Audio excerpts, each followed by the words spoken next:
কি গো? আজকে পুন্টুকে নিয়ে চেষ্টার ওখানে গেছিলাম না, হেব্বি খাওয়া দাওয়া হয়েছে জানো আমাদের। মানে অন্য সময় তো তাহলে পুন্টুদের তো খাবার দাবার দেয়, কিন্তু এবার হচ্ছে আমাদেরকেও দিয়েছে। কি দিয়েছে? ফ্রাইড রাইস দিয়েছে, চিলি চিকেন দিয়েছে, আর সাথে চা তো বাহ বাহ বাহ। থাকে। আমি অফিসে তুমি নিয়ে গিয়ে ভালো করে খাওয়া দাওয়া করেছো বলো। তা কি করবো, আমাদের দিল, কোনোবার তো মানে এরকম হয়ও না। বাহ বাহ বাহ। তো বেশ ভালোই লাগলো, পুন্টুও খেলো আর আমরাও খেলাম। কি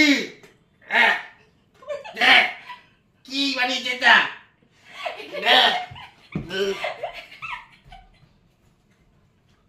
এটা আমি তোমার জন্য বানিয়েছি।